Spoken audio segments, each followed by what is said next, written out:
سنخوض معاركنا معهم وسنمضي جموعا نردهم ونعيد الحق المغتصب وبكل القوة ندفعهم وبكل القوة ندفعهم.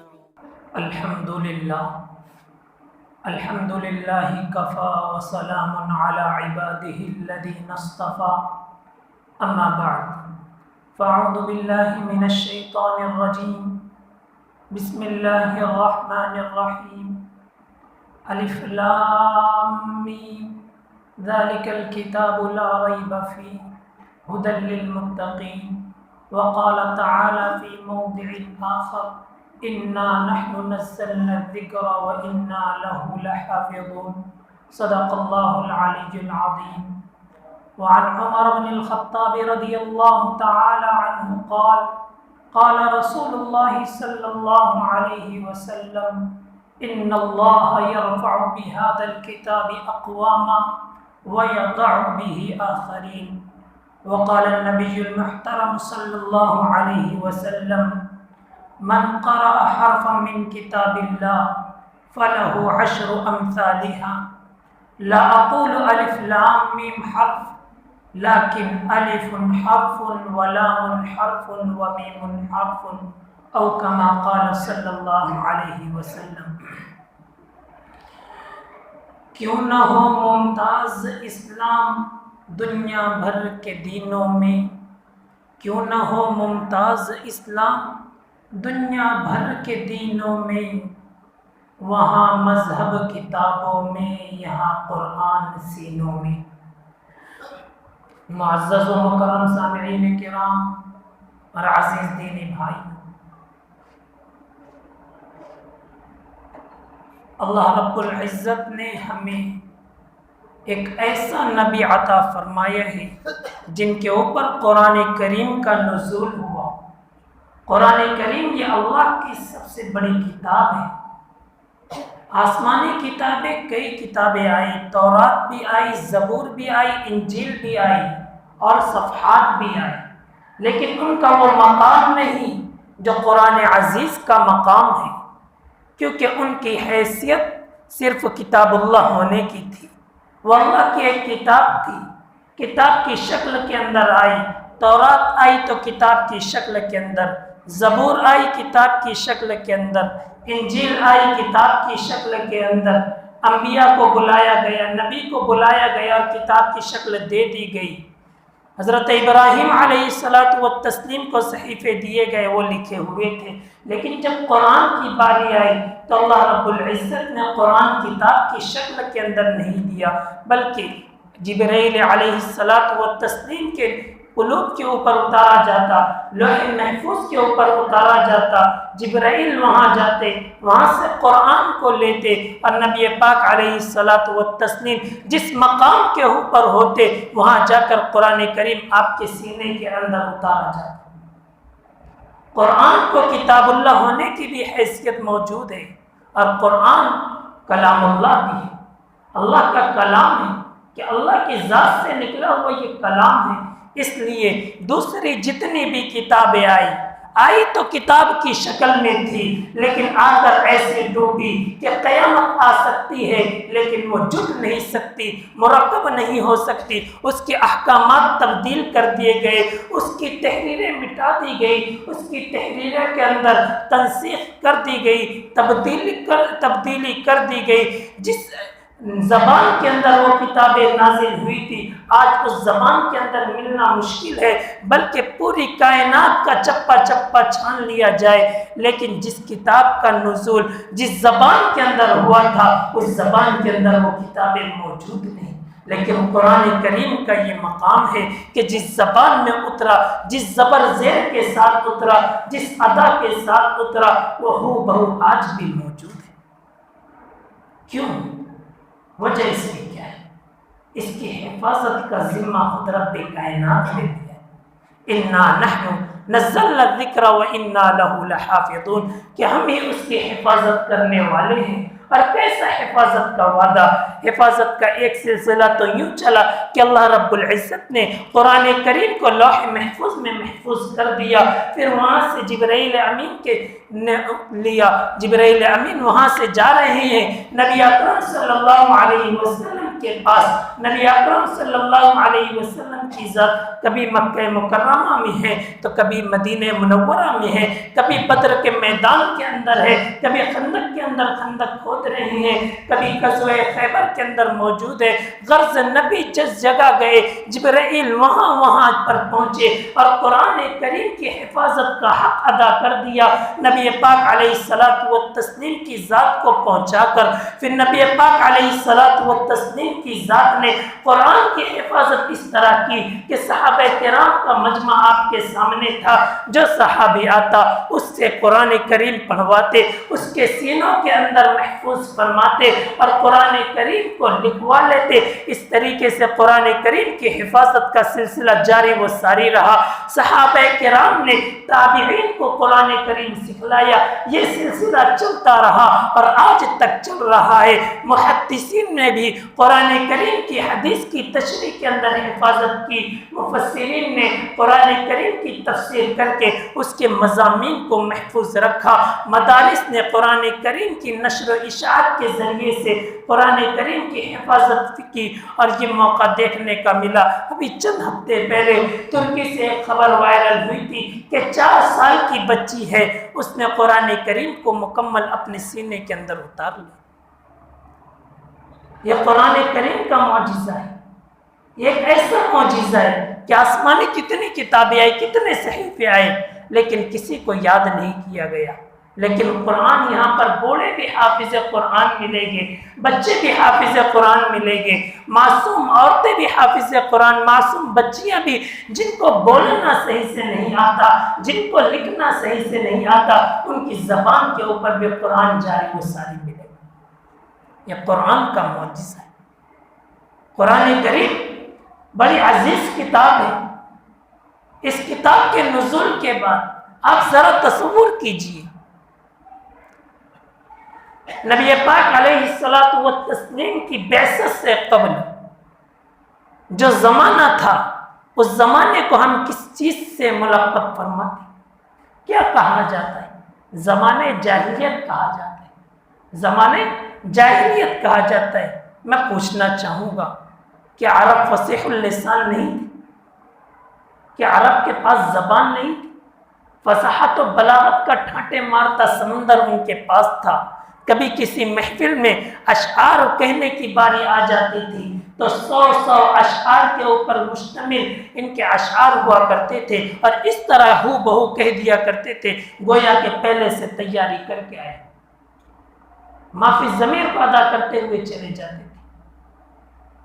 امراء القیس کے اشعار پڑھو, اس زمانے کے اندر کیسا زبردست شاعر تھا کہ اگر کسی نے کسی کی تعریف کر دی, اگر اس کو برائی کرنا ہو تو فوراً اسی مجلس کے اندر اپنی طرف سے اشعار بنا کر پیش کر دیا کرتا تھا.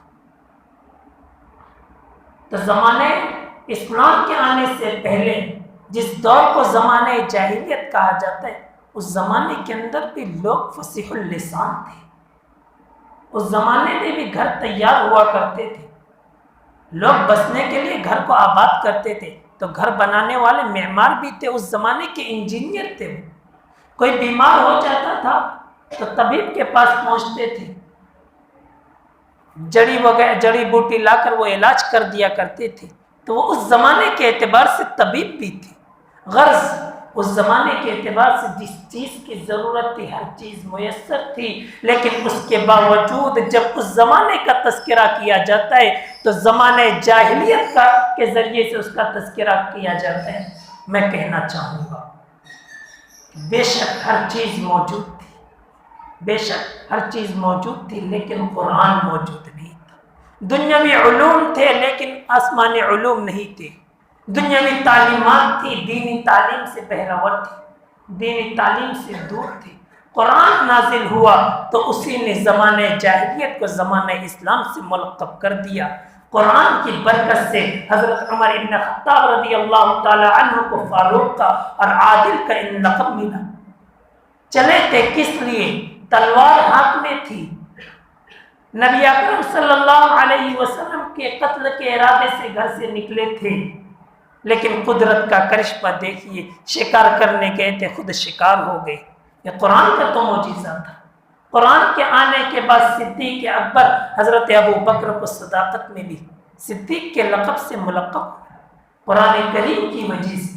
حضرت ابو ہریرہ کو محدثین نے ایک لقب سے نوازا ہے، حافظ الحدیث، کہ اتنی کثرت سے روایت کیا کرتے تھے کہ جتنی روایت ان کے علاوہ کسی اور صحابی کی احادیث کی کتابوں کے اندر نہیں ملتی۔ حضرت ابو ذر غفاری کو قرآن کی وجہ سے فقر کی سلطنت کا تاجدار بادشاہ کہا گیا۔ حضرت عمر بن خطاب جہاں فاروق اعظم بنے، وہیں حضرت عثمان رضی اللہ تعالی عنہ کو قرآن کی وجہ سے ذی النورین کا لقب ملا۔ اور کیسا شغف تھا صحابہ کرام کو قرآن کے ساتھ۔ عزیزو یاد رکھنا، قرآن یہ کوئی پڑھنے کی کتاب نہیں، صرف پڑھنے کی کتاب نہیں، قرآن تو ایک دستور ہے، ایک لا کی حیثیت رکھتی ہے۔ قرآن کریم کے اندر جا بجا کہا گیا کہ ھدی للمتقین، پہلی آیت کے اندر، دوسری آیت کے اندر الف لام میم ذالک الکتاب لا ریب فیہ ھدی للمتقین، کہ یہ وہ کتاب ہے جو بے عیب ہے، اس کے اندر کوئی شک نہیں، شک کرنے والے شک کرتے رہیں گے، لیکن یہ ایسی کتاب ہے جو بے عیب ہے، شک سے ماورا ہے، ھدی للمتقین، یہ تقوی پر ہے، تقوی اختیار کرنے والوں کے لیے ہدایت کا ذریعہ۔ کہیں قرآن میں یہ نہیں آیا کہ صرف یہ قرآن پڑھنے کا ذریعہ، پڑھنا تو اپنے آپ کے اعمال کو بڑھانا ہے، اپنے آپ کے درجات کو بڑھانا ہے، لیکن اصل اس کا مقصد قرآن کو اپنی زندگی کو میں لانا ہے، قرآن کو اپنی زندگی میں لانا ہے۔ حضرت امی عائشہ رضی اللہ تعالی عنہ سے ایک صحابی نے عرض کیا کہ آپ صلی اللہ علیہ وسلم کی ذات کے بارے میں تھا سوال، امی عائشہ نے دوبارہ سوال کر دیا، امی عائشہ نے سوال کو ریپیٹ کر دیا، سوال کو اسی کے اوپر پلٹ دیا اور کہا، سامنے والے نے سوال کیا تھا آپ کی ذات کے بارے میں، جواب دینے کی بجائے امی عائشہ سوال کرتی ہے کہ آپ نے قرآن کی کو نہیں پڑھا؟ تو اس نے کہا کہ ہاں قرآن کو تو پڑھا، کان خلقہ القرآن۔ امی عائشہ نے کہا کہ آپ کی زندگی تو قرآن ہے، قرآن اٹھاؤ، آپ کی زندگی کا نمونہ ہے۔ نبی پاک علیہ الصلاۃ والتسلیم کی ذات اگر قرآن کریم اگر علم ہے تو آپ صلی اللہ علیہ وسلم کی ذات عمل ہے، قرآن کریم اگر نصیحت ہے تو آپ صلی اللہ علیہ وسلم کی ذات ناصح ہے، قرآن کریم اگر وعظ ہے تو آپ صلی اللہ علیہ وسلم کی ذات واعظ ہے، قرآن اگر متن ہے تو نبی پاک علیہ الصلاۃ والتسلیم کی ذات تشریح ہے، اور ایسی تشریح کے اس تشریح کے بعد دوسری تشریح دیکھنے کی ضرورت نہیں، وہاں قرآن کتاب میں ہے اور یہ قرآن چلتا ہوا ہے، وہ بھی ایک قرآن ہے جو کتابوں کے اندر منقول ہے اور نبی کی ذات ہے جو منقش تو نہیں بلکہ چلتا پھرتا قرآن ہے۔ لقد کان لکم فی رسول اللہ اسوۃ حسنہ، آپ صلی اللہ علیہ وسلم کی ذات کو بہترین نمونہ قرار دیا گیا۔ آپ کی ذات کو دیکھنا تو قرآن اٹھا لو، جا بجا آپ کی ذات کا تعارف ملتا ہوا چلا جائے۔ تو قرآن صرف پڑھنے کی کتاب نہیں بلکہ عمل میں زندگی کے اندر لانے کی ضرورت ہے۔ قرآن کریم کے کئی حقوق ہیں، علماء نے عامتاً 5 حقوق بیان فرمائے۔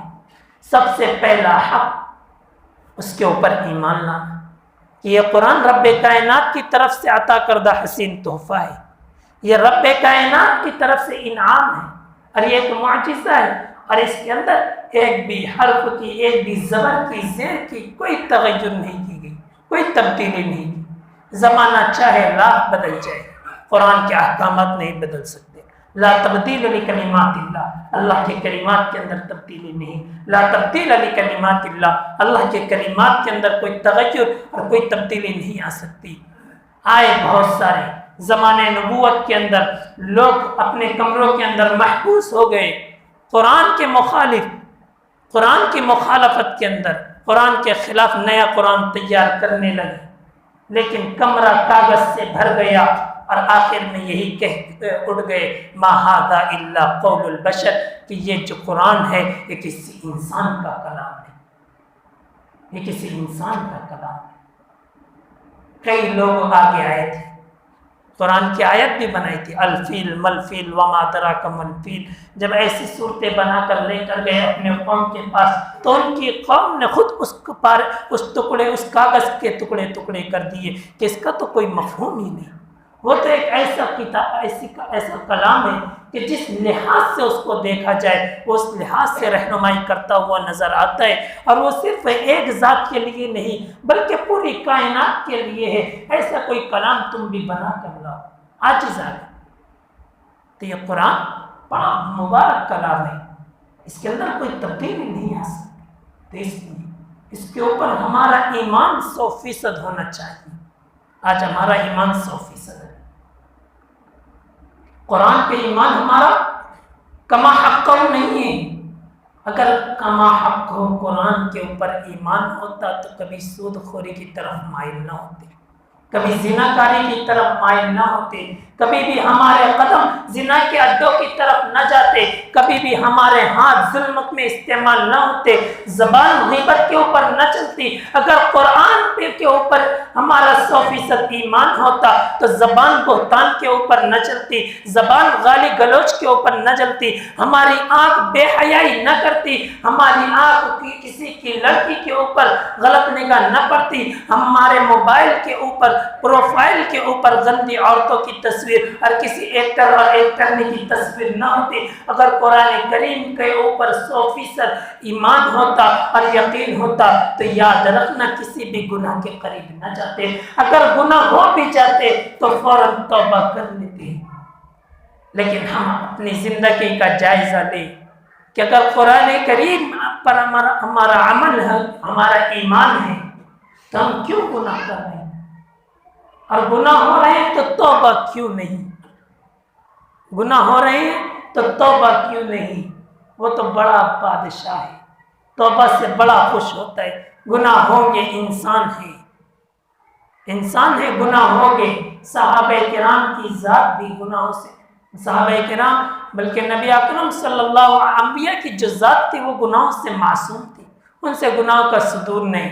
صحابہ کرام محفوظ ہیں، ان سے گناہ ہوا لیکن فوراً توبہ کی گئی، اور جب گناہ ہو گئے دربار رسالت میں پہنچے، اے اللہ کے رسول ہم سے یہ گناہ ہو گئے۔ نبی نے انکار کیا لیکن وہ اصرار کرتے رہے، بالآخر سزا پائی اور اپنے گناہ سے توبہ کر گئے۔ ہم بھی انسان ہیں، وہ تو فرشتوں کی ذات ہے، انبیاء کی ذات ہے۔ لا یعصون اللہ ما امرهم ویفعلون ما یؤمرون، جو اللہ کی نافرمانی نہیں کرتے، اللہ کے حکموں کے اوپر چلتے ہیں۔ ہم انسان ہیں، انسان کے اندر قرآن کہتا ہے فَأَلْهَمَهَا فُجُورَهَا وَتَقْوَاهَا، کہ انسانوں کے دلوں کے اندر، جناتوں کے دلوں کے اندر اللہ نے جو الہام کیا بات ڈالی ہے، نیکی کی بات بھی ڈالی ہے، تقوی اور طہارت کی بات بھی ڈالی ہے، اور گناہوں کا مادہ بھی رکھا ہے۔ اسی وجہ سے تو اللہ رب العزت فرشتوں کے سامنے انسانوں کا تعارف کراتے، انسانوں کا نام لیتے، حالانکہ فرشتے زیادہ عبادت گزار ہیں، لیکن اس کے باوجود کیونکہ ان کے پاس تو معاصی کا مادہ ہی نہیں ہے، وہ تو گناہ نہیں کر سکتے۔ ہمارے اندر دونوں مادے ہیں، ہم جب عبادت کے اندر منہمک ہو جاتے ہیں اللہ بڑا خوش ہوتا ہے، فرشتوں کے سامنے ہمارے تذکرے ہوتے ہیں۔ کیوں؟ وجہ یہی ہے کہ ہم نے اس انسان کے اندر دونوں مادے رکھے، اس نے گناہوں کے مادے کو مات دے دی اور نیکیوں کے مادے کے اوپر چل رہا ہے، تو ہم سے گناہ ہو جائے گے، لیکن توبہ کرنا ہمارا دستور ہونا چاہیے۔ تو میں کہہ رہا تھا قرآن کریم کے 5 حقوق بیان کیے گئے ہیں۔ سب سے پہلا حق اس کے اوپر ایمان لانا، ایمان بالقرآن، ایمان بالقرآن، قرآن کے ہر حرف کے اوپر ایمان ہونا چاہیے۔ دوسرا حق قرآن کا یہ ہے کہ قرآن کی تلاوت سے ہماری زندگی منور۔ قرآن کریم یہ پڑھنے کی بھی کتاب ہے، قرآن کریم پڑھنے کی بھی کتاب ہے، اس کی تلاوت کی جائے، اس کی تلاوت کی جائے۔ اگر نماز کے اندر کوئی قرآن کریم پڑھتا ہے تو آتا ہے کتابوں کے اندر کہ نماز میں قرآن پڑھے گا تو ہر حرف کے بدلے 100 نیکی، اگر بیٹھ کر نماز پڑھ رہا ہے ہر حرف کے بدلے میں 50 نیکی، باوضو ہے قرآن ہاتھ میں لے کر قرآن کریم کی تلاوت کر رہا ہے تو 25 نیکی، بے وضو ہے چلتے پھرتے قرآن پڑھ رہا ہے تو ہر حرف کے اوپر 10 نیکی، اور قرآن پڑھ نہیں رہا ہے، کوئی پڑھ رہا ہے صرف قرآن سن رہا ہے تو سننے والے کو بھی ہر حرف کے بدلے نیکی مل رہی۔ یہ قرآن کا معجزہ ہے۔ قرآن انسان کو بلندی پہ لے کر چلے جاتے، رفعت کے، ایسی رفعت کے اوپر لے جاتا ہے جس کے بعد کوئی زوال نہیں۔ لیکن اگر قرآن کریم کی تلاوت نہ کی جائے تو حالات دیکھ لیجئے۔ آج کئی لوگ مسجد کے اندر بیٹھے ہیں، کتنے لوگ ایسے ہو کہ مہینوں سے قرآن کریم کے اوپر ہاتھ تک نہیں گئے، کئی لوگ ایسے ہو۔ ہم اپنی زندگی کا جائزہ ہے کہ کتنے دن ہو گئے کہ قرآن کریم کا ایک حرف کہ باقاعدہ وضو کر کے آئے ہو، قرآن کریم لیے ہو اور بیٹھ کر ہم نے تلاوت کی، کتنے پارے ہم نے تلاوت کی، پورا ہفتہ گزر گئے، مہینہ گزر جاتے ہیں۔ ارے ہمارے اکابرین کی زندگی دیکھ لی جائے۔ حضرت امام اعظم ابو حنیفہ کے بارے میں حضرت عبداللہ ابن مبارک علیہ الرحمہ کہتے ہیں کہ 45 سال کی عمر تک کے آپ کا یہ معمول تھا کہ روزانہ قرآن کریم کو مکمل کیا کرتے، دوسرے مشاغل کے ساتھ قرآن کریم کی تکمیل ہوا کرتی تھی۔ امام شافعی علیہ الرحمہ کے بارے میں آتے ہیں کہ روزانہ قرآن کریم مکمل کر لیا کرتے تھے۔ امام شافعی کی فرض بیٹی جب امام شافعی کے لیے ناشتہ تیار کرتی تھی تو ناشتے کے اندر جو دیر لگتی تھی اس دیر کے اندر 15 پارے کی تلاوت ہو جائے کرتی تھی۔ کیسی پاکیزہ زندگی رہی۔ حضرت شیخ زکریا علیہ الرحمہ کی آپ بیتی کے اندر لکھا ہے کہ ان کا یہ معمول تھا، یہ حفظ کر چکے تھے والد محترم کی طرف سے اور گھر والوں کی طرف سے۔ حضرت کے لیے یہ نظام بنایا گیا تھا کہ جب تک کہ قرآن کریم کی تکمیل نہ ہو جائے آپ کو ناشتہ نہیں ملے گا۔ تو حضرت شیخ زکریا کا یہ روزانہ کا معمول تھا، فجر کی نماز پڑھ کر آتے تھے، ٹیرس کے اوپر جاتے تھے، پورا قرآن کریم مکمل کرتے تھے، 11 ساڑھے 11 بجتا تھا، نیچے اترتے تھے اور ناشتہ کرتے۔ حضرت بقی بن مخلد علیہ الرحمہ کے بارے میں آتا ہے کہ رات کے اندر نماز پڑھتے تھے، 13 رکعت کے اندر قرآن کریم کی تکمیل کر لیا جاتا۔ کرنے والوں کے لیے کرنا کوئی مشکل نہیں، کرنے والوں کے لیے کرنا کوئی مشکل نہیں۔ تمہاری مشاغل کتنے بھی ہو، وقت نکالنا چاہو تو وقت نکل سکتا ہے، وقت نکالنا چاہو تو وقت نکل سکتا ہے۔ بادشاہ سے زیادہ مشغول کوئی شخص نہیں ہوگا، لیکن یاد رکھنا بختیار کاکی علیہ الرحمہ کا جب انتقال ہوتا ہے، ان کے انتقال کے بعد جب میں غفیر ہے، وقت کا بادشاہ بھی موجود ہے، ڈھاٹے مارتا ہوا عوام کا سمندر ہے، علماء بھی ہے، فقہاء بھی ہے، صلحاء بھی ہے، اتقیاء بھی موجود تھے، بڑی شخصیت کے حامل تھے، بڑی شخصیت تھی حضرت بختیار کاکی علیہ الرحمہ۔ ان کا وصی قریب آیا اور آ کر جنازے کے پاس کہا، لوگ انتظار میں تھے کہ نماز جنازہ ہوگی، آ کر اس نے کہا کہ قبل اس کے کہ نماز جنازہ ہو، قبل اس کے کہ نماز جنازہ ادا کی جائے، میں حضرت کی ایک وصیت جو حضرت نے مجھ سے کہی تھی وہ آپ کے حوالے کرنا چاہوں گا کہ حضرت نے یہ فرمایا تھا کہ میری نماز جنازہ وہ شخص پڑھائے گا، میری نماز جنازہ وہ شخص پڑھائے گا جس کے اندر 4 چیزیں موجود ہیں۔ سب سے پہلی چیز، بالغ ہونے کے بعد کبھی بھی نماز قضا نہ ہو، فوت ہونے کی دور کی بات، نماز قضا نہ ہوئی۔ دوسری چیز، اس کی نگاہ پاک دامن ہو، کبھی بھی کسی کے اوپر غلط نگاہ نہ پڑی ہو، اور عبادتوں کا اور ایک چیز بیان کی تھی کہ عبادتوں کا اتنا اہتمام ہو کہ عصر کی پہلے کی سنت غیر موقدہ بھی نہ چھوٹی ہو۔ اور ایک چیز تھی ذہن سے نکل گئی، 4 چیزیں بیان کی، مجمع کے اندر سناٹا چھا گیا، مجمع خاموش ہو گیا، گویا کہ سانپ سونگ گیا، کافی دیر تک کہ کوئی آگے نہیں بڑھا، کہ پوری زندگی کا سوال تھا۔ کافی دیر کے بعد ایک شخص آگے بڑھتا ہے، حضرت بختیار کاکی کے چہرے سے کپڑا ہٹاتا ہے، بوسہ دیتا ہے اور کہتا ہے کہ آپ تو دنیا سے چلے گئے اور میرے راز کو فاش کر دیا۔ لوگوں نے دیکھا کہ وقت کا بادشاہ شمس الدین التمش تھا، وقت کے بادشاہ کو اتنی مشغولی کے باوجود اتنا اہتمام تھا، تو ہم اپنے مشاکل کے ساتھ قرآن کریم کی تلاوت کیوں نہیں کر سکتے؟ امام اعظم ابو حنیفہ کے جیسا کوئی مشغول ہو، تجارت بھی کیا کرتے تھے، درس و تدریس کے اندر بھی مشغول تھے، اور ساتھ میں روزانہ قرآن کریم کی تلاوت، رمضان کا مہینہ آتا تھا 2 قرآن کا ختم ہوا کرتا تھا۔ حضرت امام ابو یوسف قاضی القضات رہے ہیں، قاضی شریعت تھے اس زمانے کے اندر۔ ہارون رشید کے وقت کے اندر روزانہ 200 رکعت کا اہتمام تھا، نفل 200 رکعت پڑھا کرتے تھے، بعض کتابوں کے اندر 100 رکعت کا ہوتا ہے۔ امام احمد بن حنبل روزانہ 300 رکعت پڑھا کرتے تھے، اور جب وقت کے بادشاہ کی طرف سے خلق قرآن کا ایک بڑا عظیم الشان مسئلہ کھڑا ہوا تھا، اس کے اوپر حضرت کو کوڑے مارے گئے تھے، تو اس وقت آپ کی عمر کافی 80 سال کی عمر لکھی ہے کتابوں کے اندر، 80 سال کی عمر کو پہنچ چکے تھے، بڑھاپا بھی آ چکا تھا، کوڑا اتنا کھائے تھے کہ اگر کسی ہاتھی کو مارا جاتا تو ہاتھی بھی بلبلا اٹھتا، اتنے مار۔ لیکن اس کے باوجود، بڑھاپے کے باوجود، 80 سالہ عمر کے باوجود بھی نمازوں کا یہ اہتمام تھا کہ روزانہ 150 رکعت پڑھا کرتے تھے۔ جوانی کی عمر میں 300 رکعت تھی، بڑھاپے کے اندر بس اس کا آدھا ہو گیا۔ آج ہم جوان ہیں، 80 سال کی عمر بہت کم لوگوں کی ہوگی، لیکن اتنے اہتمام، تو اس لیے مشاغل ہو کے لیکن قرآن کریم کے لیے آپ کچھ وقت نکالو۔ رمضان قریب ہے، قرآن پڑھنا نہیں آتا تو قرآن کریم پڑھنے کی فکر کرے، سیکھنے کی فکر کریں کہ ہمارا یہ آنے والا رمضان بھی غفلت کا شکار نہ ہو جائے۔